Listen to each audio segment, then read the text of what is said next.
하나님의 말씀은 갈라디아서 6장 1절에서 2절, 신약성경 309조 갈라디아서 6장 1절 2절. 형제들아, 사람이 만일 무슨 범죄한 일이 드러나거든 신령한 너희는 온유한 심령으로 그리한 자를 바로잡고 너 자신을 돌아보아 너도 시험을 받을까 두려워하라. 너희가 짐을 서로 지라. 그리하여 그리스도의 법을 성취하라. 아멘. 그리스도인들은 일명 성령 받은 사람이라고 합니다. 왜냐하면 성령을 받지 아니하고는 예수와 나의 구주이심을 믿지도 못하고 고백도 하지 못하기 때문에 그렇습니다. 그래서 사도 바울은 갈라디아 교회 성도들에게 성령을 받은 사람들과 또한 교회를 다녀도 성령을 받지 못하고 세상적인 잣대로 살아가는 사람들에 대해서 갈라디아서 5장 16절에서 25절에 잘 가르쳐 주는데, 16절과 17절에 보면 내가 이르노니 너희는 성령을 따라 행하라. 그리하면 육체의 욕심을 이루지 아니하니라.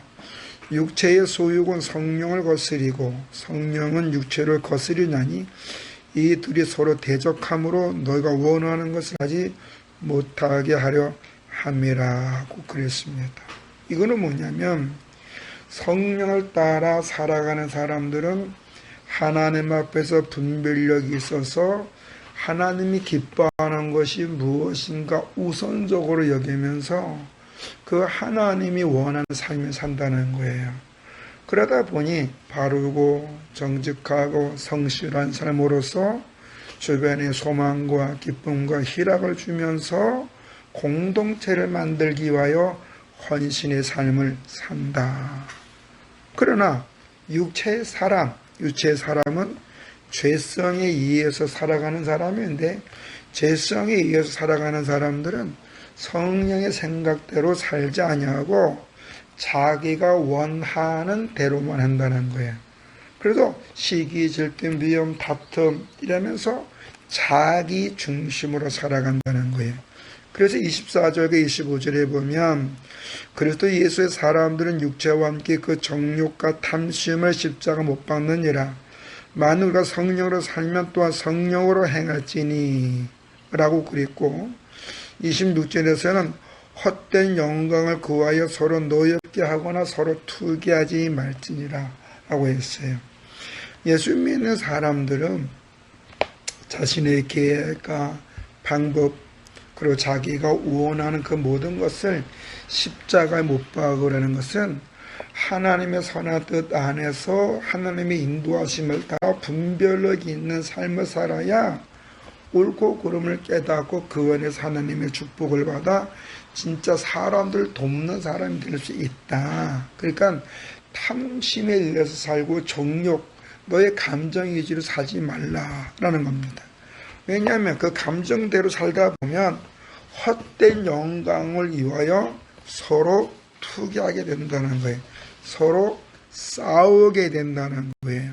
그러니까 헛된 영광을 위하여 살아가는 것이 아니라 예수 그리스도 안에서 너의 그 헛된 마음, 너의 정욕, 너의 아집, 너의 계획, 너희가 하고 싶은 그 모든 것을 하나님께 맡기고 그 안에서 살아가면 진정한 열매와 기쁨이 임할 수 있다라는 거예요. 그러는 가운데 오늘 본문 1절에서 형제들아, 사람이 만일 무슨 범죄한 일이 드러나거든 하면서 신령한 너희는 온유한 심령으로 그러한 죄를 바로잡고 너 자신을 살펴보아 너도 시험 받을까 두려워하라고 했습니다. 이게 뭐냐면 성도가 지향해야 할 삶의 규범을 제시해 주는 겁니다. 사람은 누구나 실수를 합니다. 근데 때로는 그 실수가 범죄의 행위까지 연결되어질 수 있다.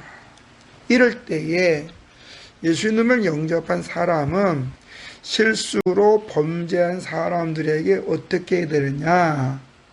그 사람의 그 범죄 행위를 정죄하거나 외면하지 말라는 겁니다. 왜냐하면 그가 실수를 통해서 범죄를 했고, 물론 의도적으로 했든지 계획적으로 했든지 어떤 범죄 행위를 할 때에 기본적으로 그가 하나님 안에서 옳고 그름을 모른다는 전제하라는 거예요. 그러니까 신령한 너희, 그래서 신령한 너희는 성령의 조명하심을 봐서 하나님의 거룩한 의를 추구하는 너희들은 그러한 사람들을 따뜻한 마음, 부드러운 마음으로 바로 잡아주라는 거예요. 그리고 너 자신도 돌아봐. 너도 그런 시험, 그런 범죄의 행위를 하지 않도록 너 자신을 돌아보라라는 거예요. 어떤 사람이 범죄를 행할 때에, 어떤 사람이 잘못된 행동을 할 때 수근수근대거나 비방하거나 조롱하거나 정죄하거나 외면하거나 업심여기거나 멀리하지 말고, 성령의 사람이니까 예수님 믿던 것이 목적이 뭐예요? 의인 때문에 온 거예요. 죄인을 구원해서 함께하기로 왔으니까 성령의 인도하심 받은 너희들도 그러한 사람들을 바로 잡아주려고 노력하라. 그 사람들이 하나님 앞에 바르게 생각하고 바르게 살 수 있도록 도와주는 거예요. 그러는 가운데 혹여 너도 그런 사람들처럼 그런 이 범죄, 그런 악한 행위, 또 하나님을 떠난 행위를 하지 않을까 너희 자신을 테스트하라는 건데 돌아보라는 거예요.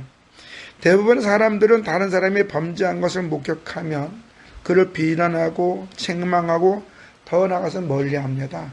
아, 저 사람은 못 쓸 사람, 아, 저 사람은 함께해서는 안 될 사람, 외면합니다. 이것이 지금도 마찬가지고 사도 바울 시대에도 율법을 잘 지킨다는 바리새인들, 또 그다지 종교인들에게 자칭 도덕적인 사람들에게 도드러지는 태도였습니다. 하지만 예수 그리스도 안에 있는 성도들은 이런 율법적이나 자칭 도덕적인 사람들처럼 살지 말고 어떤 사람이 실수를 하고 범죄를 할 때에 그를 겉면에서 바르게 살도록 도와주는 역할을 해야 되지 않겠느냐라는 겁니다. 사실 사람은 탐심과 정욕이 있기 때문에, 죄성이 있기 때문에 누구나 죄의 유혹에 쉽사리 빠질 수밖에 없는 정신적인 구조를 갖고 있어요. 다시 말해서 자기 감정 중심으로 살 수밖에 없어요. 그러니까 기분 나쁘면 욕하고 승정을 나고 다투고 이럴 수밖에 없고 그게 죄성이니까 그런 사람들에게 말대응하기보다는 성령이 받은 너희들, 하나님의 나라를 구하는 너희들은 그를 이해하고 그들을 겉면해서 그들이 그런 행동을 하지 않도록 도와주라는 겁니다. 두 번째로 보면 2절에 너희가 짐을 서로 지라 그랬습니다. 여기서 이 짐은 뭐냐면 헬라어로 파라스인데 혼자 감당할 수 없는 무거운 짐을 뜻합니다. 이 말을 마태복음 20장 12절에 보면 수고라고 번역을 했어요. 다시 말해서 계속 힘든 일을 하는 거, 자기가 감당할 수 없는, 자기 마음도 맞지 않고 좀 억지로 감당할 수밖에 없는, 또 해야 되는데 결과를 못 맺어요. 결과가 없어. 맨날 허덕해, 맨날 힘들어. 그런 것을 얘기했다 바로스인데 이러한 짐을 서로가 주라. 십시일반이란 말이 있죠. 합력하여 선을 이루란 말이 있어요. 많은 사람들이 지속적으로 감당할 수는 없던 고통, 고난, 무거운 짐자들이 있어요. 이런 사람을 볼 때에 돌아보고 때로는 범죄를 계속 저지르는 분들이 있어요. 생리적으로 범죄를 저지르는 사람이 있어요. 생리적으로 욕을 하고 불평을 하고 불만하고 그 사람에겐 질서란 자체가 없는 사람이었어요. 다른 사람이란 그 배려라는 게 없어요. 그런 사람들한테 그것을 하면 안 된다고 하면서 그 당위성, 그렇게 하면 안 된다는 이유를 설명하면서 그가 바르게 하셨도록 그를 도와주라는 얘기도 되겠죠. 왜냐하면 그것이 그리스도의 법을 성취하는 것이다 라는 거예요. 그리스도의 법을 성취한다는 게 뭐예요? 서로 섬기는 것, 서로 배려하는 것, 그래서 합력하여 선을 아름다운 공동체를 만드는 것, 하나님 앞에서 서로가 서로의 관계를 아름답게 만드는 게 그게 그리스도의 법인 줄로 믿습니다. 더군다나 하나님과 사람의 관계를 회복시켜서 사이좋게 만든 것처럼 예수 믿는 사람은 믿지 않는 사람들하고 잘 어울려서 그들이 예수 그리스도를 서로 존중해주고 이해해주고 배려해주면서 아름다운 공동체를 만들어 가도록 하는 것이 바로 그리스도의 법이에요. 그래서 우리는 다른 사람의 허물을 용서하고 다른 사람을 배려하고 다른 사람을 이해하고 그리고 거룩한 공감대를 형성해서 나가는 거 아니겠습니까? 예수 그리스도 안에서 하나님 은혜 속에 있는 사람들은 세상적인 법규나 자신들의 집단적인 행동으로 유불리를 따지는 삶이 아니라 십자가 사랑으로 한 영혼을 주님 앞에 세우기 위하여 또 그 영혼이 범죄 행위를 했다 할지라도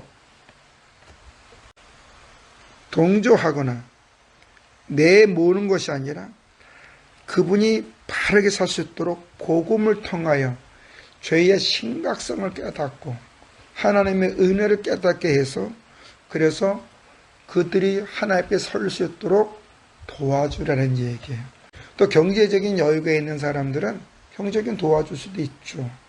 또 사회적인 신분이 있어 권세가 있는 사람은 어떻게 그걸 이용해서 도와줄 수가 있죠.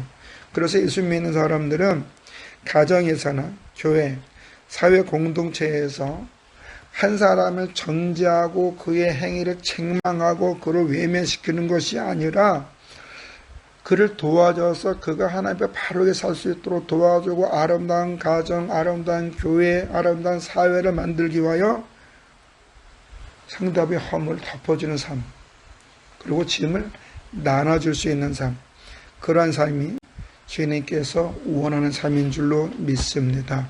그래서 오늘 우리들은 누가 뭐라 그래도 하나님의 거룩 같은 모든 사람이 화목하여 행복한 관계를 만들어주기 위해서 그러면 어떤 질서가 있어야 되는데 그 질서가 바로 하나님의 말씀이다. 하나님의 뜻이다. 예수 믿고 하나님 말씀 속에 서로 합력하여 선을 이룰 때 행복한 관계가 될 수도 있고 하나님의 뜻에 순종하며 주어진 열심의 의수를 돌아보면 하나님은 그를 절대로 부끄럽지 않게 해준다는 그 은혜를 전달하면서 그러기 위해서 우리가 먼저 그러한 삶을 살도록 노력을 해야 될 줄로 믿습니다. 걸어가신 아버지 하나님, 오늘도 주의 사랑과 은혜 가운데 우리에게 주신 말씀은 어떠한 사람이 범죄한 일이 있거든 성령 안에 살아가는 우리들은 그들을 돌아보며 우리 스스로 우리도 그런 범죄 행위를 하지 않도록 조심하라 그랬습니다. 그리고 힘든 사람이 있고 어려운 사람이 있고 잘못된 길을 가는 사람이 있다 할지라도 그들을 도와주면서 그리스도의 법을 성취하라 그랬습니다. 우리가 이러한 삶이 될 수 있도록 성령님이 도와주시고 복음을 전하되 특히 범죄의 늪 속에서 벗어나지 못하는 그 영혼들에게 복음을 바로 전하여 그들이 하나님을 두려워하고 죄의 심각성을 깨닫고 주 앞에 돌아와서 바른 삶을 살 수 있도록 돕는 일을 잘 할 수 있도록 주의 성령께서 때를 따라 지혜와 명철 은혜 능력도 주시되 물질의 축복도 허락하여 주시옵소서. 주님 주신 물질을 가지고 오고 갈 데 없는 영혼들에게 거처를 마련해주며 직장을 알세를 줄 수 있도록 또한 좋은 믿음의 동력자들도 붙여 주시옵소서. 예수님 이름으로 기도드려 싸움나이다. 아멘.